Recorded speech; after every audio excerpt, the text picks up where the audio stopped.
Good day. Greetings and salutations to the readers and viewers of DNA. My name is Asher, and I'll be hosting 2025's Heads of Missions interviews. We would like to thank our venue sponsor, Mandai Wildlife Group, for providing these lovely, lovely surroundings. Now, shall we begin? Fire.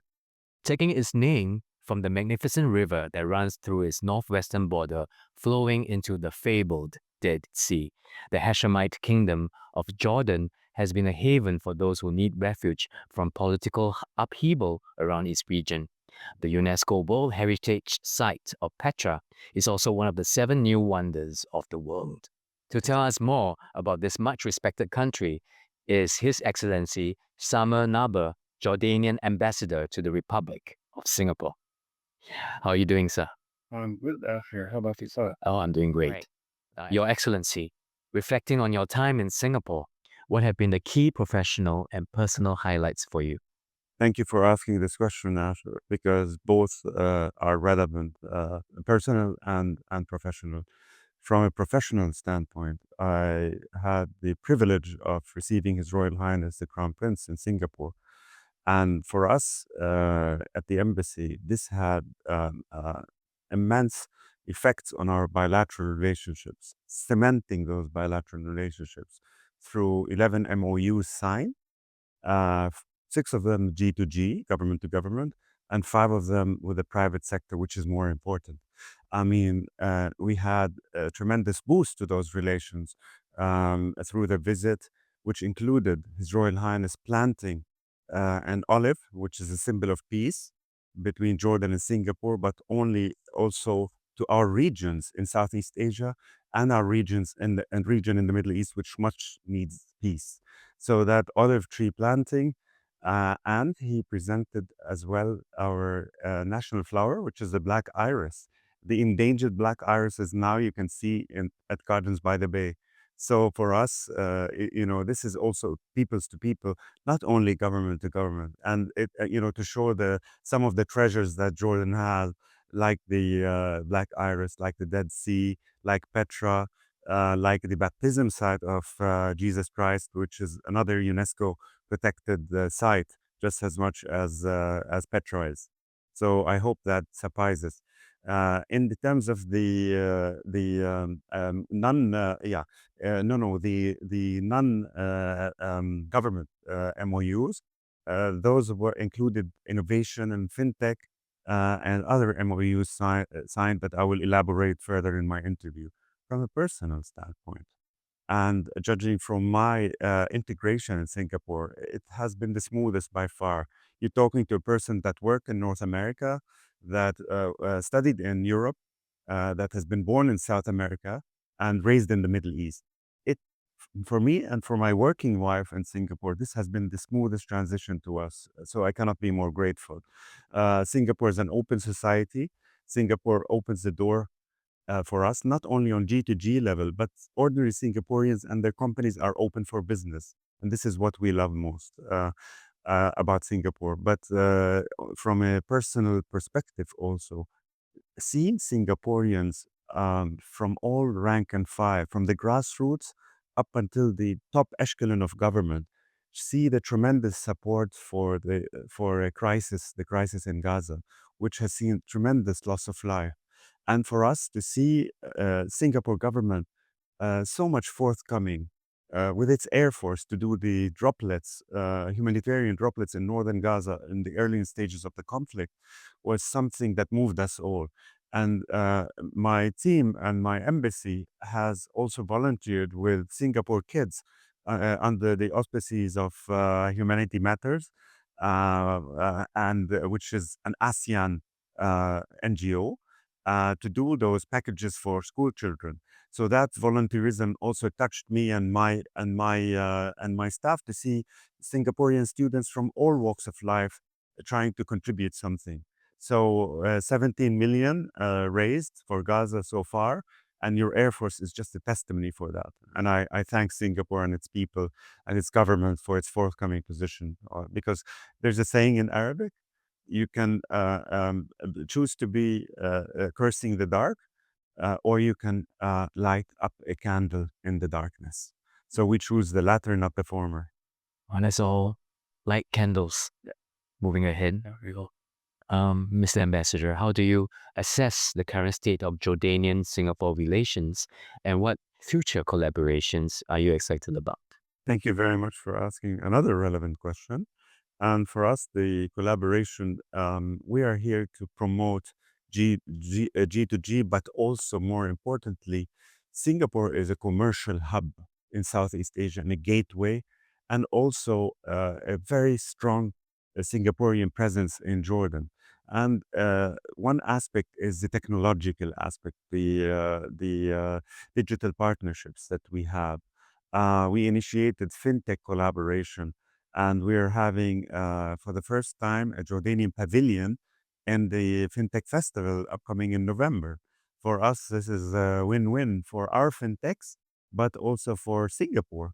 And we can also learn from Singapore when we signed, because the traditional culprits, which are the banks, the traditional gatekeepers for money, are also scared in Jordan. So IBS has in a way, IBS is the Institute for Banking Studies, which is a conglomerate for commercial banks in Jordan, has signed with the FinTech Academy in Singapore an MOU to educate our commercial entities, namely Jordanian banks, to be part of that FinTech revolution.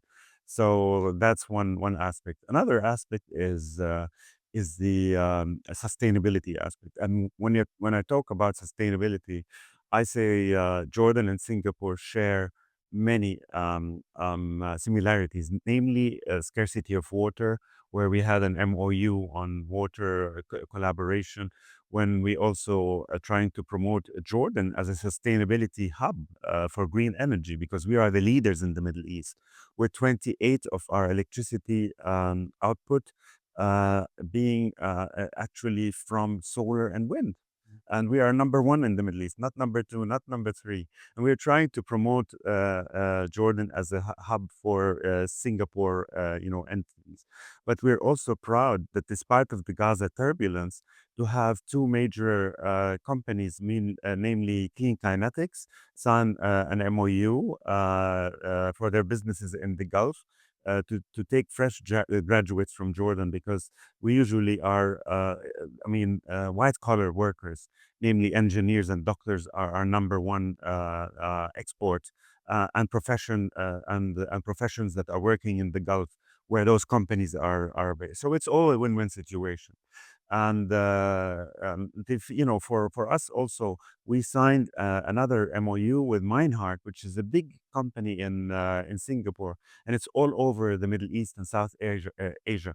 So Meinhardt coming to Jordan is a vote of confidence in the Jordanian economy, and I hope the list will grow further after the Gaza war settles its ugly head, because we want to see an early conclusion, to see the ACE, which is the Action Community of Entrepreneurs, visit Jordan hopefully soon after the dark cloud is over. Well, I'm sure all of them are looking forward to visiting Jordan as well. I know I am. But speaking about visiting, let's talk about Singapore and Jordan having different environments. But what similarities and differences can you draw between the two countries regarding environmental challenges and sustainability? I think you have already answered a little bit of that in your previous answer. So, but what else can you add? A bit, because we're also surrounded by bigger geopolitical powers. So when your Minister of Defense, Singapore's Minister of Defense was in Jordan in April, that's a big testimony on the G2G military cooperation that did not even cease to exist even during COVID, which we are proud to say. So for us, it's that aspect of being surrounded by stronger geopolitical forces. It's the water scarcity, as I mentioned. It's also the challenge of urbanization and what we can learn from Singapore when it comes to smart cities. And now ST Engineering has opened a joint collaboration with Clean Kinetics under the auspices of BIGO, which is the biggest Singapore company in Jordan, employing 1,000 over 1,000 Jordanians.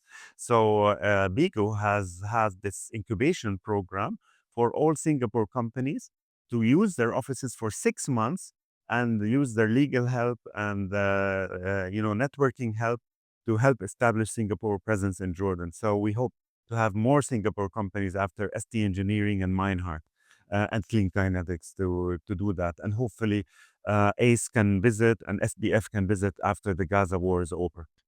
Well, I have a very good friend who's one of the heads of ST Engineering. So it's interesting that you mentioned that. I'll give him a call and tell him Oh, to bring me please to do. tell Let's him to do. bring me to Jordan. Please do. And I didn't mention that the low-hanging fruit for us prior to Gaza war, which has been affected, was tourism.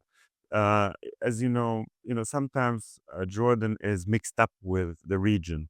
So when the average Singaporean or average American hears about the conflict in the Middle East, he thinks Jordan may be affected, which is not the case.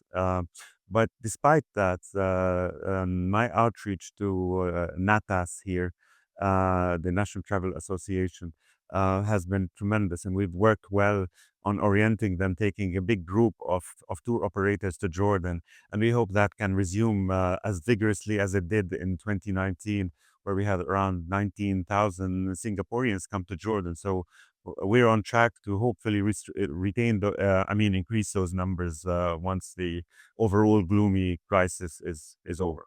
I'm sure there was 19,000 very happy Singaporeans that visited. So far, so good on their, Feedback? yeah, Yeah, yeah, yeah, yeah, yeah. yeah. I'm sure. My wife and I have always wanted to go to Petra, so hopefully that will happen soon. Now, what does Jordan's foreign policy mean to you as head of mission? And what can we learn from Jordan's accomplishments in foreign diplomacy?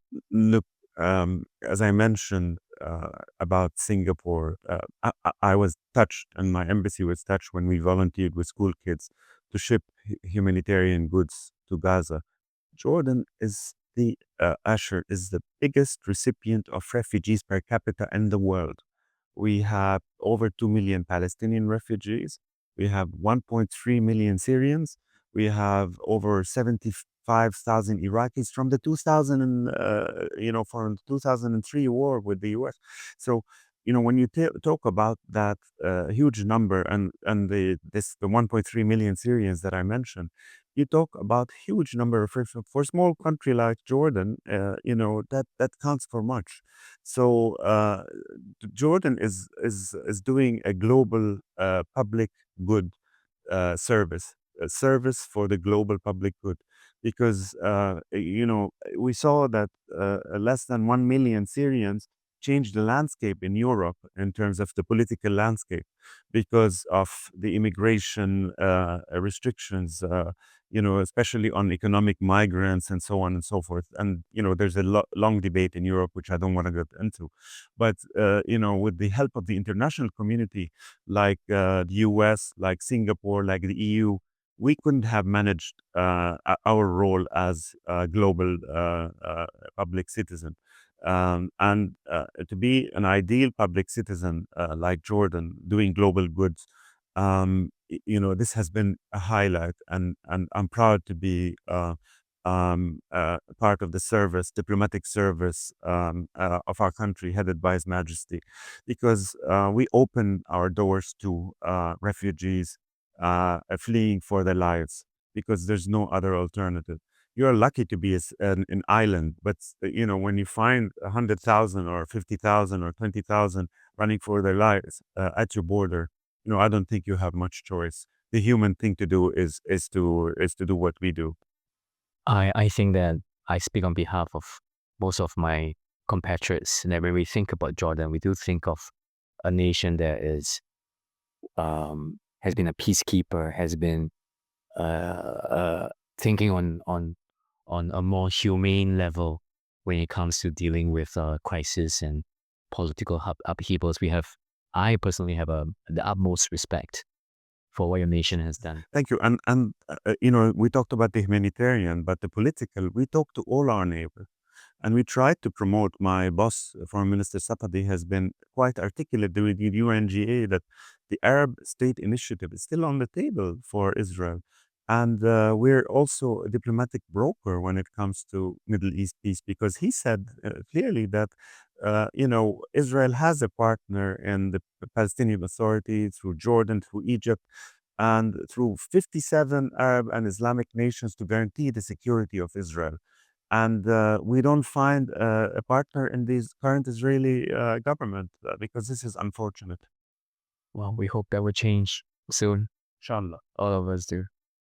Now, you mentioned a little bit earlier about Singaporean businesses venturing into Jordan. Is there anything else you'd like to add on in terms of how Jordanian businesses in Singapore and Singapore businesses in Jordan, how can those situations be capitalized on? Of course, and thank you, Asher. Your questions are all on the money. When it comes to Jordanian businesses in Singapore, Singapore has been an early hub for Jordanian businesses, namely in the banking sector, which you excel in. The Arab Bank here sets its regional offices back in 1990, or maybe the late 80s even. So Singapore is no stranger for Jordanians wanting to expand.